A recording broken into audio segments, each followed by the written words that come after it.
tenemos una historia en común de muchos años. Bienvenido a nuestro programa A las 9 con usted.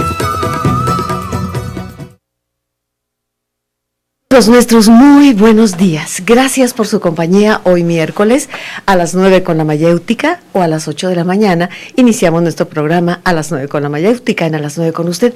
Quiero agradecer a todas las llamadas, telefonemas, cartas, correos electrónicos, mensajes, twitters, deseándonos feliz Navidad. Lo agradezco profundamente. Gracias a la señora Miriam Bachés que nos envió un libro bellísimo. Muchas gracias, Miriam. Gracias también a todos los radioescuchas que nos han enviado sus felicitaciones. Mañana es el último programa del año y quiero decirles que recibo también la revista Magis del ITESO, me encanta y va muy oportuna para el tema. Vivir mejor no es tener más, sino ser más feliz. Somos más felices y vaya que la palabra felicidad pues se volvió muy desprestigiada en una época porque se confunde la felicidad con el ser ir light por la vida. No es eso. La felicidad es la plenitud, es lo más parecido a la plenitud, la conciencia de vivir, la conciencia de sumar antes que restar, la vinculación con los demás y todo eso que sabemos y que muchas veces nos resulta difícil implementar en la vida, pero confiamos en que el 2014 sea un año de reconciliación. ¿De qué? Pues de los opuestos, de los que yo lucho contra esto, yo lucho con aquello, juntos podemos hacer mucho más. Y esto va de la mano con nuestro programa de hoy, con nuestro tema de hoy, que sin duda a usted le va a resultar de gran interés, porque recientemente recibimos la noticia del fallecimiento de Nelson Mandela. Él nació en 1918, muere en Johannesburgo en el 2013, una figura representativa de ¿qué? Justamente de la paz, del perdón incluso, de la lucha contra la igualdad de oportunidades. Hoy nos acercaremos al pensamiento de Nelson Mandela, si a usted le parece, y se queda con nosotros aquí en C7. Me encanta ver a mis amigos, compañeros, Juan Carlos Núñez. ¿Cómo estás, Juan Carlos? Muy bien, Yolanda, con mucho gusto de estar por acá otra vez. Igualmente. Y Rafael González Franco, mi compañero de doctorado también. ¿Cómo estás, bien, Rafael? Yolanda, ¿Todo muchas bien? gracias. Muy buenos días a ti y a todo el y tenemos auditorio. Muchos deseos de conversar, ¿verdad?, con el público. Creo que la fecha es perfecta. Por un lado, la oportunidad, vaya, del lamentable fallecimiento de Mandela, que por otro lado, bueno, casi 95 años, una vida plena. Como él mismo lo dijo más de alguna vez, cuando llega la muerte y has vivido plenamente, la recibes hasta con optimismo, diríamos, hasta con liberación, cuando ya se tienen ciertas edades, ¿verdad? Bueno, eso por un lado. Por otro, las épocas en las que se proclama paz y felicidad, y bueno, esos clichés, paz y felicidad y amor y demás, y que no nos detenemos a ver su significado, creo que es más que oportuno. Así que, bueno, quédese hoy con nosotros y participe de ello. Teléfonos 3030-5326, 3030-5328, para que nos llame. También LADA sin costo para ustedes, 01800-0878-817, y así participa con su opinión, con sus buenos deseos para la comunidad cultural que recibe nuestro programa y que pues tenemos tantos deseos de compartir. Aprovechemos pues el tiempo. Gracias a mis compañeros Ángeles Barcha, Claudia, en la parte de la producción. Muchísimas gracias, compañeros. Y Néstor Mandela, invitado especial. De hecho, le dejamos una silla por ahí para que se siente y nos acompañe en espíritu y nos inspire incluso, si le parece. ¿Cómo iniciaríamos, Juan Carlos?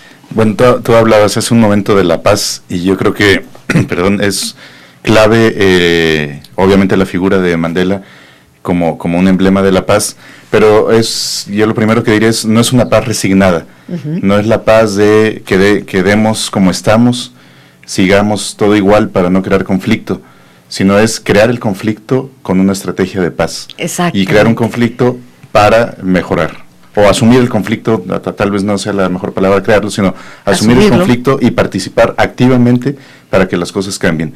Yo creo que ese es un punto clave, porque a veces parecería que el tema de la paz es inmovilizante, ¿no?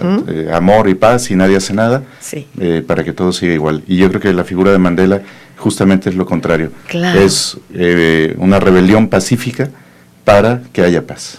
Me parece que es importantísima esta afinación que has hecho, este matiz. No se trata de negar el conflicto, de agachar la cabeza, sino de, por métodos pacíficos no violentos, denunciar y con toda la fuerza del mundo intentar un cambio, que fue lo que hizo Mandela. Y hay que decir aquí en ese momento que estos métodos de lucha no violentos estaban también asesorados con la figura de Gandhi, que sabemos que también es una figura importantísima en esta misma línea. ¿Qué nos dice Rafael González? Sí, hay que ver la vida de Mandela, el contexto en el que él crece como una persona dentro de la población negra, de una familia acomodada, digamos, que es incluso con la oportunidad de ser el líder de su tribu, y sin embargo él muy pronto se da cuenta de que no basta con la independencia, no bastaba con que su país dejara de ser una colonia, sino que dentro del mismo país había una situación absolutamente denigrante, injusta, dado que la población negra en Sudáfrica estaba viviendo el apartheid, una situación de marginación, con la intención del gobierno de hacer algo muy similar que hicieron en los Estados Unidos con las reservas de los indios americanos, y desde muy joven y se da cuenta que hay que dar una lucha. Efectivamente él adopta la postura primero de la lucha no violenta, aunque tiene su época violenta como líder del movimiento del Congreso Nacional Africano. Llega un momento hacia a mediados del siglo pasado en que después de una lucha de mucha resistencia pacífica, cuando el pueblo lo que recibe es represión tras represión, es decir, no se podían manifestar, empieza a abrirse la posibilidad de la vía armada y de la vía violenta. De hecho, esto lo lleva a Mandela 2 veces a la cárcel, antes del larguísimo periodo de los 27 años.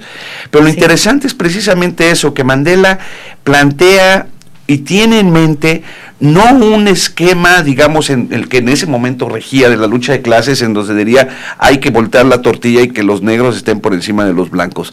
Desde el principio Mandela dijo algo que recientemente dijeron los zapatistas en México: un mundo en el que quepamos todos. Y entonces Mandela empieza a soñar y a pensar un mundo en el que puedan convivir blancos y negros, sin necesidad, ¿no? Es decir, no es un afán revanchista, no es un afán de hacer justicia solamente, sino de generar, y como él lo dice, las condiciones para un país donde la gente pueda vivir libre, ser feliz y desarrollarse plenamente. Y bueno, es una vida llena de descalabros, 27 años en la cárcel, por esta lucha. Y como bien dices, antes de los 27 años ya había tocado un par de veces la cárcel. Y sin embargo siempre fue el testimonio de esa lucha, de esa resistencia, y cuando se libera, cuando sale, ya en un momento en donde la presión y las condiciones mundiales, hay que decirlo, ya a nivel global, ya se había planteado, ya era insostenible la cuestión del apartheid, se abre esta posibilidad de romper este esquema, y ahí es donde, bueno, pues entra esta vida y este testimonio de Mandela, que incluso ha sido cuestionado por sus críticos cuando dicen no llegó lo suficientemente lejos. La crítica hoy es, se acabó el apartheid, pero la condición de pobreza y de injusticia que viven los negros en Sudáfrica es muy... Pero bueno, esos son los matices, estamos hablando del hombre, no de los procesos históricos, y en ese sentido creo que lo que ha dicho Juan Carlos es fundamental. Un hombre que se plantea, tiene una frase, déjenme de sus frases que a mí me gusta mucho, que dice: si usted quiere hacer las paces con su enemigo, tiene que trabajar con su enemigo, entonces se convierte en su compañero. Y esa fue la invitación, es decir, no es más mi enemigo, es un aliado con el que voy a trabajar para juntos construir, y ese es el modelo central de la resolución de conflictos no violenta, ¿no? Vamos a ir al corte en este momento, el primer corte del programa. Hay muchos aspectos que retomar, redefinir, resignificar.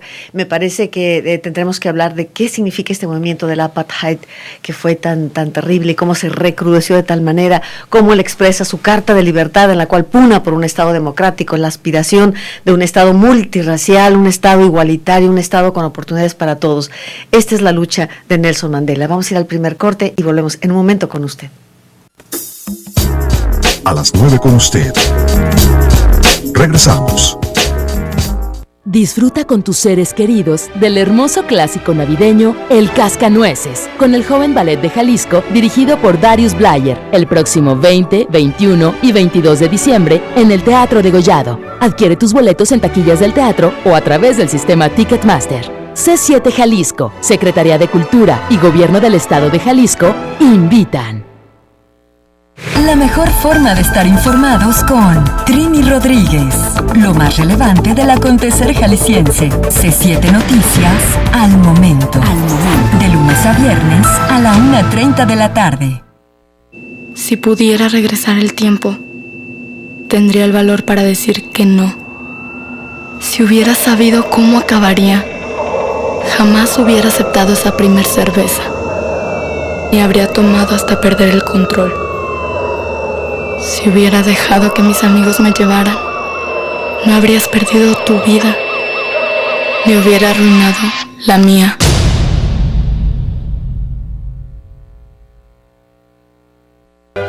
Amigos, yo quiero invitarles a que cada domingo nos sigan en Encuentro con las Obras Maestras y puedan apreciar el mundo de la ópera, del ballet, de los conciertos. Esto, claro, a través de C7 Jalisco. Yo soy su servidor Ernesto Álvarez y les recuerdo que tenemos una cita el próximo domingo a las 5 de la tarde. Ahí nos vemos. A las 9 con usted. Continuamos.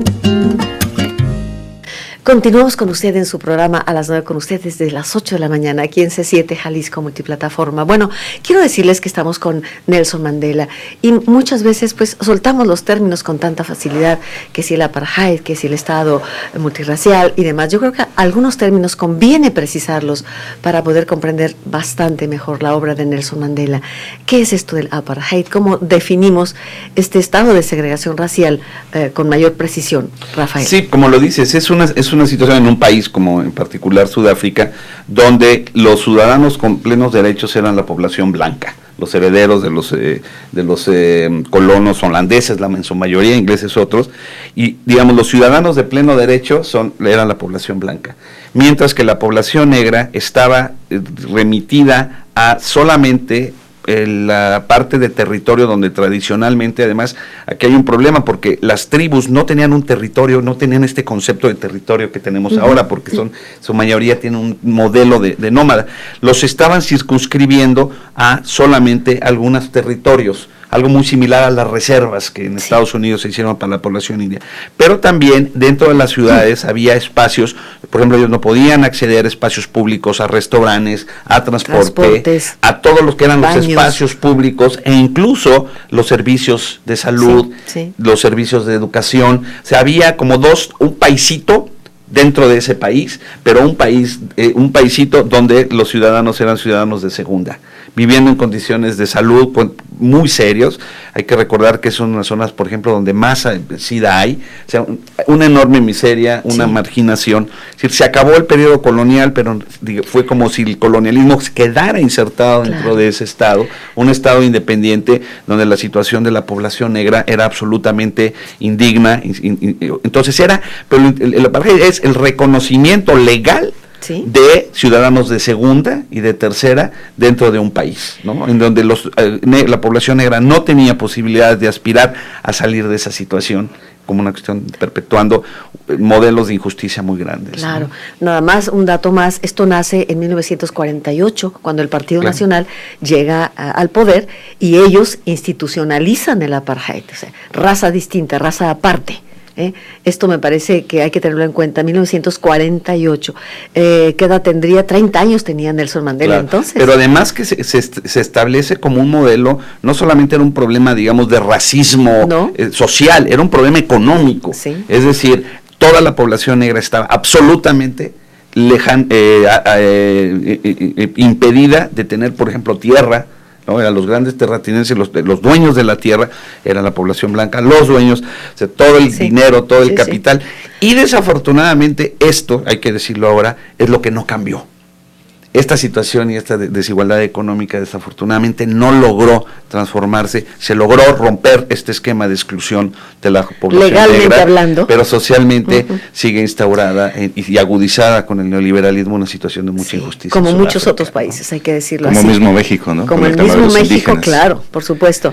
Bueno, me gustaría, Juan Carlos, tocar un punto que me parece importantísimo. Las campañas que hizo Mandela de desobediencia civil pacífica. Eso me parece una estrategia genial de Mandela. ¿Qué me dices al respecto? ¿Cómo lo has explicado? Y fue parte de un proceso también de transformación de él, como bien decíamos hace un rato. Exacto. Él inició con una lucha mucho más fuerte al principio, que no iba por la parte de la no violencia, sino incluso de la violencia. Él le tocó hacer negociaciones de compras de armas. Con este sistema del que nos hablaba Rafael, tan cerrado, tan discriminatorio, lo que empieza a ocurrir es que la población negra se empieza a organizar en el Congreso Nacional Africano, pero no había tampoco la posibilidad de participar en un principio como una democracia normal. Sí, no había canales legítimos de participación, ¿no? Y entonces empieza por una lucha más confrontativa En un principio era mucho menos tolerante. Narran en las biografías cómo él cuestionaba mucho los métodos de Gandhi, por ejemplo, ¿Sí? Que había gente que los empezaba a querer impulsar allá, cómo con la gente de izquierda blanca no lo saludaba. Sí. Venía alguien, un comunista blanco, y él se hacía a un lado para no saludar. Fíjate, entonces creo que finalmente es muy importante el proceso también como persona, de cómo él fue también transformando. Qué importante esto que nos acabas de compartir, Juan Carlos. En efecto, toda la primera parte de la vida de Mandela, pues era un joven, digámoslo así, un joven con toda la rabia contenida y con ganas de expresarla violentamente. Entonces no comulgaba con Gandhi, no comulgaba con el comunismo, si no era de su propia raza, era también racista, digamos, se fue al otro extremo. Eso es lo que a mí me maravilla de Gandhi. Luego de una permanencia de 27 años en la prisión, donde seguramente meditó, fue modificando el ser humano hasta llegar al extremo del perdón y la misericordia y la reconciliación, que eso es a donde quisiéramos llegar, la reconciliación con el enemigo, para quitarle la etiqueta de enemigo y poder estrechar la mano. Esta parte me gustaría que la subrayáramos. Rafael, ¿qué me dices al respecto? Sí, yo creo que esta evolución que tiene Mandela en estos 27 años de cautiverio, que además, bueno, son paralelos a una evolución en el mundo, es decir, tampoco podemos ver a Mandela como una persona aislada de muchos procesos en el mundo, la segunda mitad del siglo pasado, con todo este movimiento que se expresó no solamente con Gandhi. En los Estados Unidos estaba también toda la lucha de Martin Luther King por los derechos civiles de los negros. Es decir, de los indígenas, sí podemos también decir que fue un proceso, y es interesante. Yo quiero, si me permites, Yolanda, leer el poema, la poesía que acompañó a Mandela durante sus 27 años y que él decía que es lo que lo mantuvo. Sí. Es una poesía de William Ernest Henley que dice: en la noche en que me envuelve negra como un pozo insondable, doy gracias al Dios que fuere por mi alma inconquistable. En las garras de las circunstancias no he gemido ni llorado, ante las puñaladas del azar, si bien he sangrado jamás me he postrado. Más allá de este lugar de ira y llantos, acecha la oscuridad con su horror. No obstante, la amenaza de los años me halla y me hallará sin temor. Ya no importa cuán recto haya sido el camino, ni cuántos castigos lleve a la espalda. Soy el amo de mi destino, soy el capitán de mi alma. Sí. Él decía que y la verdad, bueno, me gusta muchísimo, pero que esto lo mantuvo durante estos 27 años, y después, curiosamente, decía que él extrañaba de los años del cautiverio la posibilidad de poder leer, de reflexionar. Entonces tenemos a un hombre que se convierte en el símbolo de la lucha de la población negra en contra del apartheid, que desde la cárcel sigue animando, sigue siendo una inspiración, pero al mismo tiempo él va teniendo un proceso personal en el que se va dando cuenta que, por un lado, las luchas violentas, aunque parecería la vía correcta para modificar las cosas, no generan los cambios esperados. Claro. Alguna vez yo lo vi en una entrevista, es que él decía, el primer impulso es decir, vamos a eliminar al enemigo, vamos a cambiar las condiciones, y si no hay todo este esquema de la lucha de clases, es decir, si no hay una guerra, si no le damos vuelta a las tortillas, y él decía, yo volteo y veo en el mundo donde las guerras, las luchas armadas no han generado el cambio esperado. Claro. La única solución entonces es encontrar un camino, y esto es lo que vive a partir del que sale,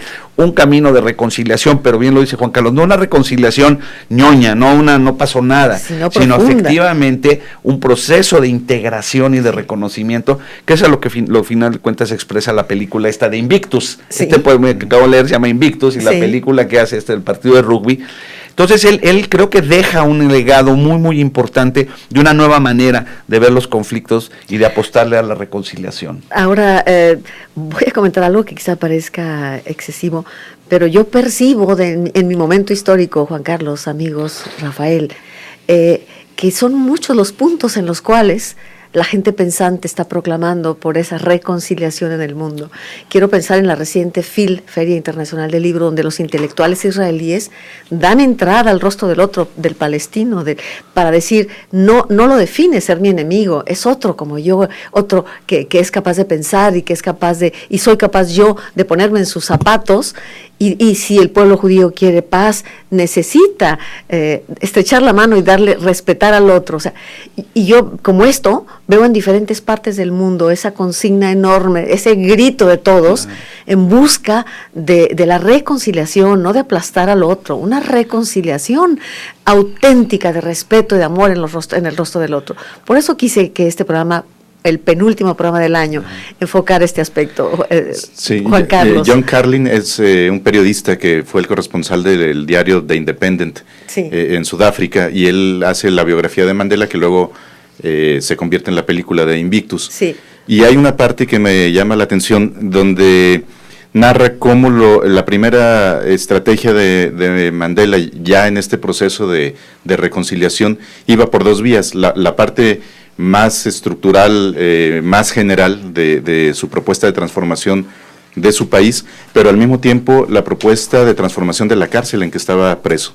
Sí, Cómo, y lo define así claramente en su estrategia, transformar a los carceleros era el primer paso para lograr la transformación también. Sí, es decir, lo inmediato, tu entorno inmediato, lo que tienes que transformar, no esperarse el redentor del mundo.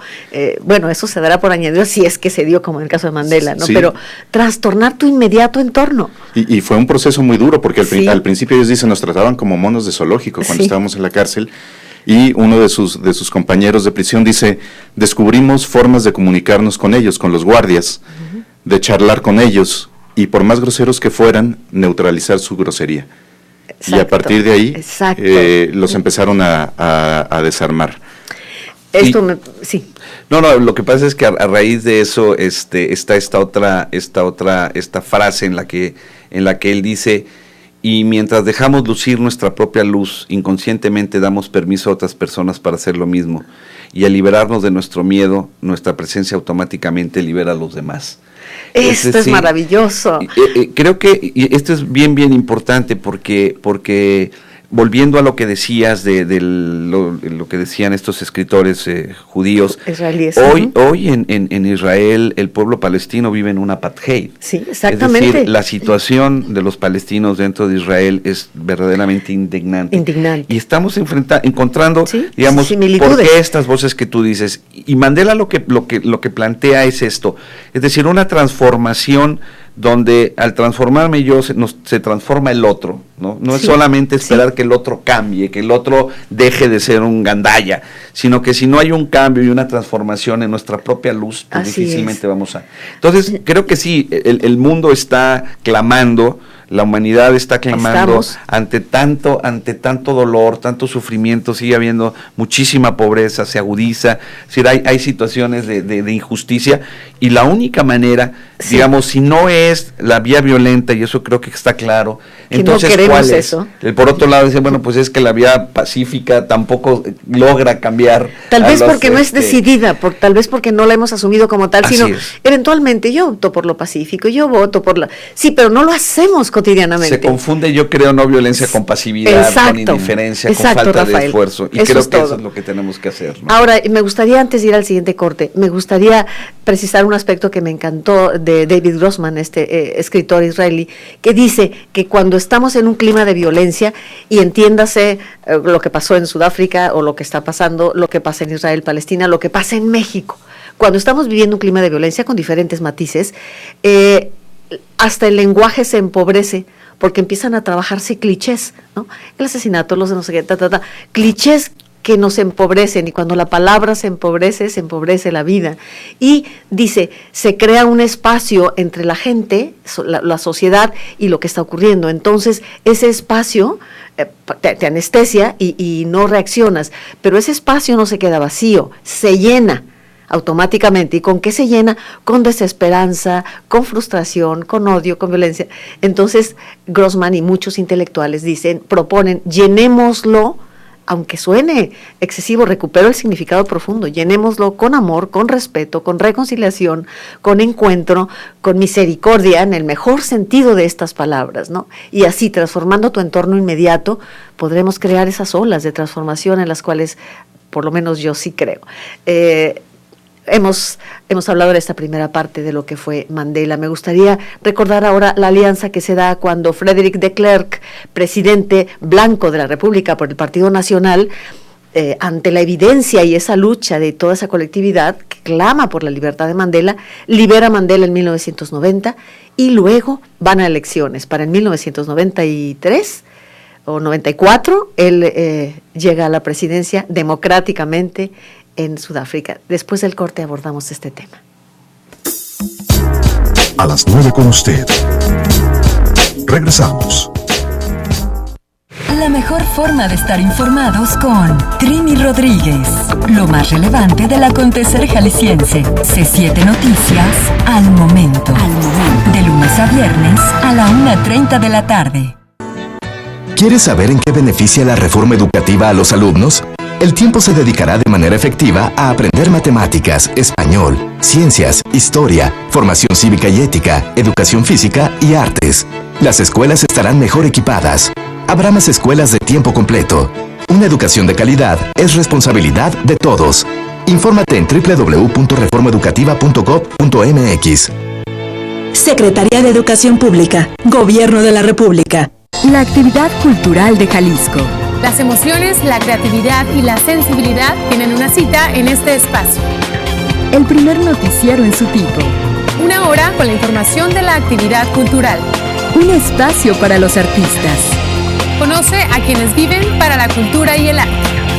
Elementos. De lunes a viernes, 10 de la mañana. C7 Jalisco. Esta es la mejor época para compartir. Suétertón, bienestar sin frío. Del 13 de noviembre al 20 de diciembre, dona ropa abrigadora, nueva o usada, limpia y en buen estado para personas en albergues, en situación de calle y comunidades wixárikas. Informes al 3819-5332 y en hijas.mx. Secretaría de Educación, Secretaría de Desarrollo e Integración Social, DIF Jalisco, Hijas y CITEUR, Gobierno de Jalisco. Bienestar, mereces estar bien.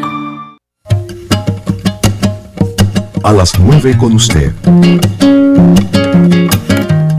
Continuamos. Estamos hablando de Nelson Mandela hoy en nuestro programa. En esta voz nos unimos a esa proclama en el mundo de vinculación, de encuentro, de respeto, que por supuesto se puede realizar. Decíamos que en las elecciones de 1994, Mandela es electo presidente, democráticamente hablando, por primera vez, y él incluso hace la mancuerna con la vicepresidencia de Frédéric de Klerk, un negro y un blanco de la mano, trabajando por un país. Independientemente de si se logró después o no, vemos este momento climático. Y yo me detengo aquí para mencionar que ambos reciben el Premio Nobel de la Paz en 1993. Un Premio Nobel de la Paz muy significado, en contraste, y qué pena tener que decirlo, en contraste con el Nobel que recibe Obama, sin haber hecho mérito alguno al inicio de su gestión y para esa frustración enorme que provocó. Me gustaría escuchar sus comentarios, el gran Rafael. contraste es que cuando Klerk y Mandela reciben el premio, es porque habían transitado por un proceso de reconciliación nacional, sí. Es decir, donde ya se había acordado desmantelar el apartheid, donde se establece con toda claridad una nueva constitución que da los mismos derechos a negros y blancos, es decir, es un premio que se recibe como resultado de una transformación. Lo que pasa con Obama es que antes de que haga cualquier cosa, les dan el premio como para que trate de cambiar las cosas en el mundo. Sí, como bien lo dices, Yolanda, yo creo que ya el Premio Nobel de la Paz, después de habérselo dado a Obama al inicio de su presidencia, desprestigia enormemente el Premio Nobel. Claro. ¿No? Ahora, hay otro aspecto que me gustaría, Juan Carlos, Rafa, amigos, subrayar. Incluso la Iglesia, el arzobispado de Desmond Tutu, participa de un cambio real, de la redacción de una nueva constitución, de la Comisión de la Verdad y la Reconciliación. No se queda acá en lo abstracto, la verdad, el amor desde el púlpito, sino que aterriza, hinca raíces en la tierra sudafricana y participa activamente. Creo que eso también es un punto clave. Sí. Por supuesto que la figura de Mandela es el emblema de todo este proceso de transformación, pero bien lo decía Rafael, pues no fue solo él. No. Él encabezó, o él fue la figura que articuló un montón de movimientos que ya estaban presentes en todo este proceso de transformación, pero sí fue figura clave en momentos muy precisos. Por ejemplo, en el momento de la liberación, los servicios de inteligencia del gobierno tenían muchas dudas de qué iba a pasar cuando lo liberaran. En este trabajo que comentaba hace un momento de Carlin, narra eso, cómo los días previos todavía tenían la duda. Es que él dice que va por la paz, que no va por la venganza, que hay que hacer un proceso de reconciliación, pero o actúa muy bien o va en serio. Y fue en serio. Y estaban todos muy nerviosos de qué iba a pasar en el momento en que pusiera un pie fuera de la prisión. Y lo que fue tender la mano a la reconciliación. Cuando llega a la presidencia, cuando llega a su entorno, no despide a las personas, sino que las involucra y logra esa congruencia enorme. Ahora, con eso, déjame hacer un comentario con lo que tú decías. Rafael. Bueno, primero resaltar la figura de Desmond Tutu, el arzobispo, que también jugó un papel muy importante porque él fue un líder espiritual que siempre llamó a la paz, a la calma, pero siempre tuvo la valentía de denunciar las injusticias del apartheid. Nunca se cayó, pero también fue un balance a las fuerzas del Congreso Nacional Africano que querían la lucha violenta. Y yo creo que eso también influyó mucho en Mandela. Claro. Pero lo de la Comisión de la Verdad es muy importante y muy interesante porque lo que se analizó y la información que se recibió no fue solamente los abusos del gobierno blanco, sino también los abusos del mismo Congreso Nacional Africano y los abusos también de los líderes políticos. Es decir, fue una Comisión de la Verdad que puso sobre la mesa no solamente lo negativo de un lado, sino de ambos, y eso le criticaron también mucho a Mandela, pero Mandela dijo, si hay que saber la verdad, si hay que reconocer culpables, asignar responsabilidades para llegar a la reconciliación, pues abrámoslo todo, ¿no? En ese sentido, yo creo que Mandela fue un hombre que dio una muestra de integridad y de claridad. Hay muchas críticas al acuerdo que hizo con Leclerc, que está Naomi Klein, la escritora de la doctrina del shock, nos muestra que a final de cuentas la estrategia de los blancos fue que todo cambia para que no cambiara nada, ¿no? Pero bueno, esa es otra, todas las críticas, la injusticia, pero lo creo que hay que resaltar es que Mandela es un hombre que tiene una claridad y logra mantenerse frente a situaciones de muchos embates, siempre con un hombre coherente y un hombre que tenía como foco claro que su país, y él lo dijo, y con esto también la última frase, dice, siempre ha atesorado el idea de una sociedad libre y democrática en la que las personas pueden vivir juntas en armonía y con igualdad de oportunidades. Es un ideal por el que espero vivir y si es necesario es un ideal por el que estoy dispuesto a morir. Así vivió, por esta sociedad, no solo libre y democrática, sino también incluyente y en armonía. Logró juntar estas dos cosas. Y hasta el último momento hay que subrayar algo que me pareció también maravilloso. Alguien dice, bueno, es que si no estás en el poder, no te aferras a él, pero cuando estás en el poder te aferras. 3 meses antes de que concluyera su mandato, él dice, y pudiéndose anotar para reelegir, y la gente lo habría votado nuevamente, él dice, yo no tengo la menor intención de reelegirme y me retiro, dejando la puerta abierta para lo demás. Fue poco tiempo, habría que pensar qué pasó después de él, que impidió que finalmente todo este cambio en la actualidad, ¿qué es aquello que impidió que en este momento pudiéramos pensar en una Sudáfrica de igualdades y demás, y que el problema continúe? ¿Qué fue, en la opinión de ustedes? Pues mira, yo me baso en lo que nos describe en su capítulo de la doctrina del shock Naomi Klein. Ella describe con toda claridad que no se tocaron las estructuras económicas. Eso. Es decir, que no se modificó el esquema de propiedad de la tierra, que la concentración en pocas manos, es decir, la población blanca es minoritaria, y que en realidad al no trastocarse el modelo económico, al no generarse una reforma agraria, se mantuvieron esas estructuras injustas, y que a final de cuentas sí, a nivel político se hicieron cambios, pero la base económica no se modificó. O sea, y eso es, y además lo dice Naomi Klein, se aplica en el momento del surgimiento de esa nueva Sudáfrica con toda la doctrina neoliberal.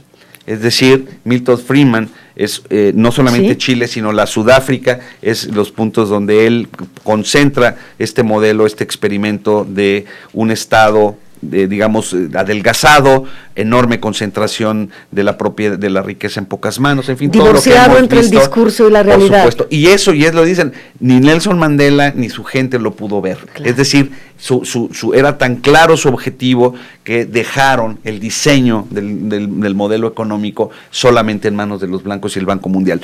Eso es lo que explica Naomi Klein y es lo que podemos ver en los análisis de la situación actual en Sudáfrica, Juan la Carlos. injusticia, la pobreza se mantiene a partir de estructuras económicas muy, muy desiguales. Y que con todas las diferencias, por supuesto, guardadas, lo mismo que ocurre en México, Sí, sí. y con el proceso de transición a la democracia. Sí. Hay transición, hay cambio de partidos, hay nuevas estructuras, pero el sistema económico sigue favoreciendo solamente a una minoría. a unos cuantos.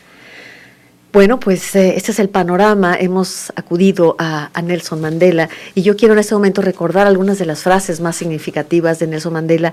Para empezar, yo retomo el de la educación, que dice que la educación finalmente es el arma más poderosa para transformar a un país. Y esto lo hemos dicho tantas veces. Cualquier problema de un país prácticamente nos remite a una falta de educación de un pueblo, ¿no? Entonces Mandela hablaba de la educación. ¿Qué hizo en educación Mandela? Tal vez ahí también habría que revisar qué fue lo que pasó después de que Mandela asume el poder en materia educativa. Habría que pensarlo también, ¿no? Bueno, otra frase por ahí, ¿qué me dirías, Rafael? Bueno, yo quisiera resaltar la parte de humor de Mandela, y una sí. que es muy interesante porque están en el partido de rugby de la selección Sí. sudafricana, y le dice al entrenador, ¿qué posibilidad tenemos de ganar la Copa Mundial de Rugby? Y su asesor le contesta, según los expertos no podemos pasar de cuartos de final. Y Mandela le contesta, según los expertos, tú y yo deberíamos seguir en la cárcel. Y aquí estamos presidiendo el país. Claro, ¿no? claro, eso me encanta. O otro que dice, en mi país primero vas a la cárcel y luego te conviertes en presidente. ¿no? Es decir, esa parte de sentido del humor que me parece que es muy relevante. Sí, un sentido del humor además muy inteligente que logra desarticular la lógica de la opresión. Ajá. Cuenta su abogado que una vez que lo fue a visitar, dice, había con él 8 guardianes. Los presos no suelen marcar la pauta a sus vigilantes, pero era evidente que en su caso es lo que hacía Mandela. Me dijo hola y le devolví el saludo. De pronto se apartó y me dijo, perdona George, no te he presentado a mi guardia de honor. Y presentó a cada uno de los guardianes por su nombre. Estaban absolutamente asombrados, pero se comportaron como si verdaderamente fueran una guardia de honor. Me dieron la mano con todo respeto. ¿No? ¡Qué maravilla! Decir, estos son los desgraciados carceleros que me oprimen. Sí. Dice, es mi guardia de honor. Es mi guardia de honor. Y con eso los desarmo. Fíjate cómo su visión transforma su entorno. Yo insisto en ello. Si usted en casa puede transformar su entorno con su hermana, con su hijo, con su pareja, con su... es maravilloso. Claro. Porque así se seguirá. Es que lo creo profundamente y así lo vivo. Esta otra frase, o sea, te habla de la profunda sabiduría de este hombre. Sí. Debemos usar el tiempo seriamente y darnos cuenta de que siempre es el momento oportuno para hacer las cosas bien. ¿no? Siempre es el momento oportuno para hacer las cosas bien. Creo que sí, efectivamente, un hombre Gracias. muy sabio, un hombre muy querido. La verdad es que su muerte, alguien dijo, bueno, y ya se murió Mandela, ahora ¿quién nos queda? Se han ido muriendo todos esos líderes. ¿Quién nos todos queda? esos Nosotros referentes, mismos. ¿no? Entonces, bueno, pues sí, yo pensaba también el Dalai Lama en ciertas cosas. Claro, sigue siendo, claro. digo, bueno, no Un se ha muerto, emblema. pero sí creo que es la otra parte, reflexionar, ¿por qué nos faltan liderazgos? ¿Por qué está Liderazgos de siendo ese tan corte. difícil gente que nos pueda ayudar y que sean inspiración Y que sean esto, ¿no? inspiración Que eso para todas las todos. cosas como de esta modernidad, de este momento más actual, la pérdida Sí, de estas figuras. Es una muy buena pregunta. Solo nos queda contestar, ¿quién nos queda? Nosotros mismos, o sea, que cada uno de nosotros, usted que nos está mirando, nos está escuchando, seamos agente de cambio, cada uno de nosotros. Imagínate millones de agentes de cambio. A lo mejor llegó el momento donde ya no, Llegó el este momento. tipo de figuras, no, lo que tiene que ver es un liderazgo colectivo, un Colectivo. liderazgo colaborativo, un liderazgo Bien, donde bien, todos podamos Rafael. inspirar este cambio, ¿no? Y con esta conclusión cerramos esta parte del programa. Tenemos unas invitaciones en el último cuarto de hora. Yo quiero agradecer profundamente la presencia de Juan Carlos Núñez y Rafael González Franco, que han estado acompañándonos este año y seguirán el año que entra con nosotros en este tipo de programas. Extrañamos mucho a Eneida Zúñer, no podía ella hoy, no me habló, pero bueno, su mensaje final para cerrar, por favor, Juan Carlos, Rafael. Pues yo creo que la invitación a esa paz activa, a esa construcción colectiva que permita ir transformando las cosas que no nos parece que están bien. Rafael. Pues yo la invitación es a tratar de ver a ese enemigo como alguien con el que tengo que trabajar juntos, ¿no? Es decir, todos convivimos en este mundo y ver a los otros como enemigos lo único que hace es que nos aparta, nos separa, nos aísla. Y yo creo que en la medida en que logremos, así como Mandela, iluminar al otro, pues a lo mejor esa gente también cambia y esa Claro. gente asume una actitud distinta y podemos generar condiciones de vida mejor para todos. Pues vamos al corte, amigos nuestros, retomando estos 3 aspectos que hemos dicho: paz activa, liderazgo colectivo y en lugar de enemigo mío, amigo mío. Corte y volvemos con usted. A las 9 con usted. Regresamos. Vive la magia de la Navidad con tu familia. Ven a disfrutar de la pista de hielo, el nacimiento gigante y el taller de Santa en Plaza Liberación de Guadalajara. Y diviértete con el tobogán de nieve, la villa navideña, la pista de hielo y el árbol gigante en Plaza de las Américas de Zapopan. Es gratis. A partir del 14 de diciembre de 10 de la mañana a 9 de la noche. Cámara de Comercio Guadalajara, Ayuntamiento de Guadalajara, Ayuntamiento de Zapopan, Gobierno de Jalisco. Bienestar, mereces estar bien.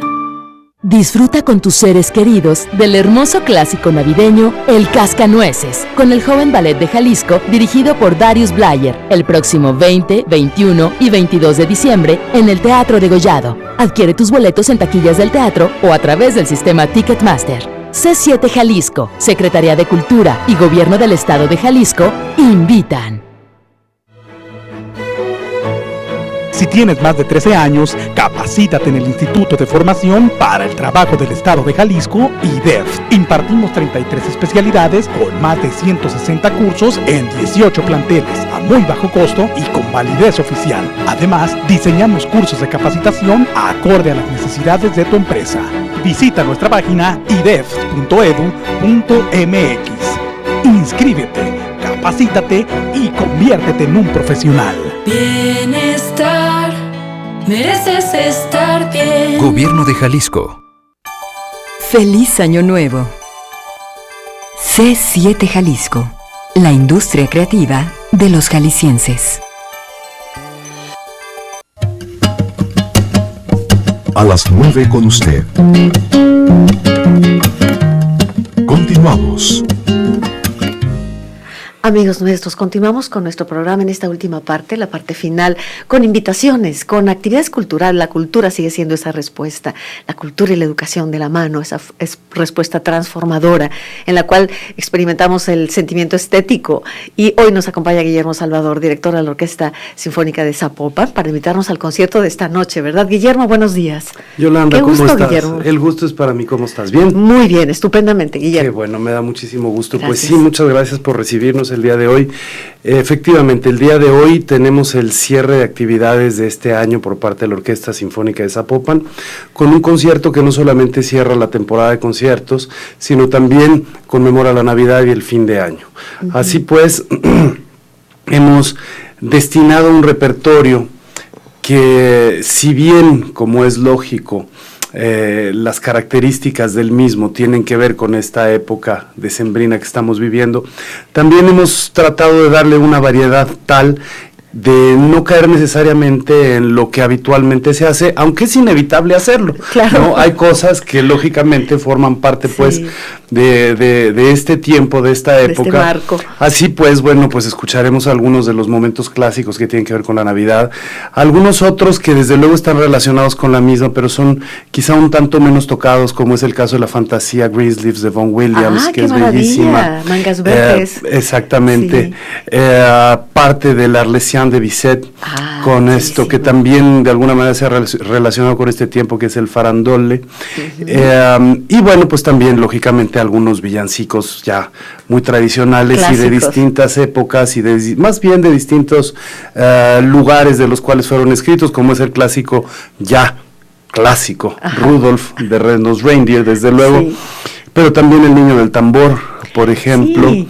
Y bueno, pues desde luego esta época está relacionada directamente con, pues no sé, con la paz, con la pureza, y pues qué ser humano más limpio y puro podemos encontrar en este mundo que un niño. Sí. Así pues tenemos hoy como invitadas solistas a dos niñas pequeñitas, 9 y 10 años respectivamente, Isabel Fernández y María Uralde. ¿Cantan? Ellas van a cantar el bellísimo Panis Angelicus de César Frank. ¡Qué maravilla! Así es, y además ellas pues les tienen preparada alguna otra sorpresa ya en el concierto, que junto con la orquesta, que también presentará algunas sorpresas. Bueno, creemos que esta noche podemos tener Pues un concierto especial, una noche mágica, ¿por qué no decirlo?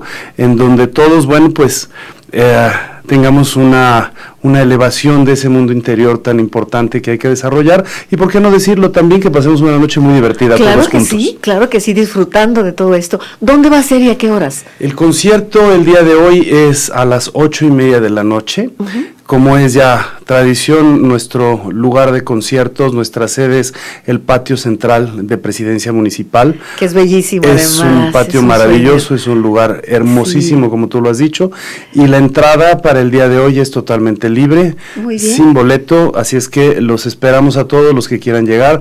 Ahí estaremos, ahí los esperamos, y bueno, haremos un concierto en donde participaremos también con el público con nosotros.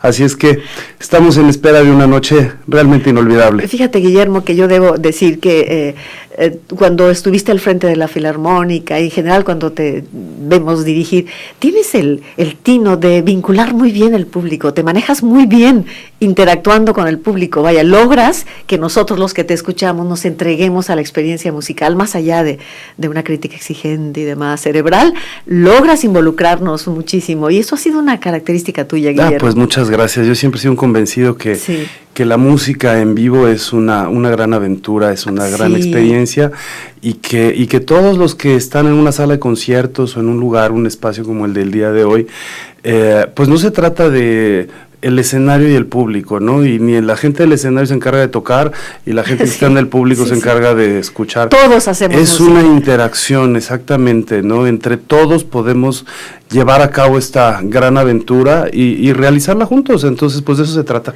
Qué maravilla, qué maravilla. Entonces, recuerde usted, amigo Radio Escucha, televidente, que esto es totalmente gratuito, es esta noche, por ahí nos vemos esta noche en el patio del Ayuntamiento de Zapopan, para que ahí nos reunamos, nos demos cita, la luna casi llena, porque son días de luna llena. Así es. Así que está programada luna llena para disfrutarla mejor, y tendremos la oportunidad de escuchar este concierto, voces blancas de estas niñas maravillosas, y un programa espléndido. Así que esta es la invitación. Hoy, 8:30, llegue temprano, porque luego, gracias Angelito, luego no hay manera de que a la mitad llegue, interrumpa, apaguen sus celulares, por vida de Dios. Pues sí, desde luego.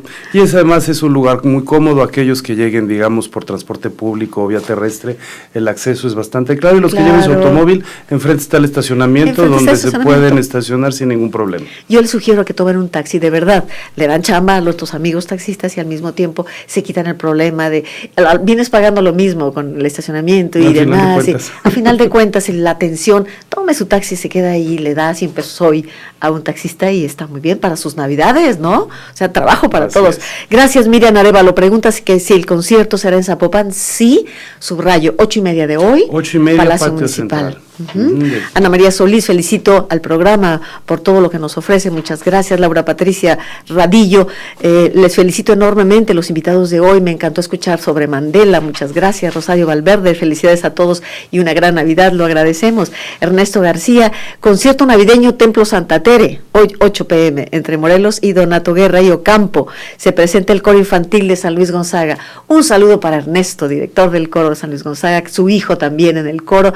Tenemos la fortuna de tener grandes coros en Guadalajara, el Xochiquetzal, los niños cantores de catedral, los niños de San Luis Gonzaga, en fin, ¿verdad? Así es, en Zapopan también. En Zapopan, ahí el coro de Zapopan también. Y qué bueno, porque los niños son esa semilla que estamos cultivando y transforma a un niño participar en un coro, ¿eh? Por supuesto que sí, por supuesto que sí, o sea, en cualquier disciplina artística, yo que te puedo decir, bueno, pues soy músico, te digo que doblemente transformado, ¿verdad? Sí, es cierto. Pero sí, las disciplinas artísticas, sin lugar a dudas, que al ser humano lo alimentan y lo desarrollan. Y lo humanizan profundamente. Yo creo que hay una gran diferencia entre un niño que crece así como al azar, como cabrita en el monte, a un niño que es cultivado con letras, con un cuento, con música. Es más humanizante, sin duda. Bueno, también el lunes 23, Templo de San Luis Gonzaga, ahí mismo en el templo en Alemania, el templo que es un cántaro embrocado, digo yo. Ahí va a haber el próximo lunes, también en el templo. Más información, Ernesto nos dice que al 3825-8855, anótelo, 3825-8855. Felicidades, Ernesto, y gracias por la invitación, lo vamos a recordar también mañana. La señora Montesinos nos dice, me encantó la conclusión del programa de Mandela, sí, paz activa, liderazgo colectivo, enemigo, en lugar de enemigo mío, amigo mío. Ahí está. María Guadalupe Guerrero, felicito a Guillermo Salvador. Ahí estaremos en el concierto, por supuesto. Saludos a todos en el programa. Muchas gracias, por allá los esperamos. Hay un clima muy positivo, ¿no te parece? Sin lugar a dudas. No, yo espero que desde luego todo lo que da vuelta para un lado, antes que después tiene que dar vuelta para el otro. Así es, ¿no? Entonces creo que están viniendo buenos tiempos, buenos momentos. Yo creo que sí. Y sin lugar a dudas, bueno, pues como ella dice y como tú bien dices, las cosas van bien. Yo creo que sí. Y bueno, para cerrar, yo recuerdo un maestro mío en el doctorado, Pedro de Velasco, sacerdote jesuita, y decía que es muy común decir que el hombre es lobo del hombre, que el hombre es violento por naturaleza y que hace el mal. Y decía él, si así fuera, ya el planeta se había terminado. Finalmente somos más los que optamos por el bien, por la reconciliación, por el perdón, por la misericordia, más allá de religiones. Y aquí retomo una frase del poema que nos leyó Rafael. Doy gracias al Dios que fuere. Esto me encantó. Doy gracias al Dios que fuere por la vida, ¿no? Por la vida y la oportunidad de ser agentes de cambio. Amigos, es todo por hoy. Mañana, último programa del año. Aquí, en su programa a las 9 con usted, desde las 8 de la mañana, último programa del año. Si alguno quiere darse una vueltita, aunque sea rápido, un mensajito, pues aquí le esperamos. Por hoy, esto ha sido todo. Gracias por su compañía y hasta mañana a las 8 en su programa a las 9 con usted. Buenos días. Por tu compañía, hoy en nuestro programa a las 9 con usted. Gracias.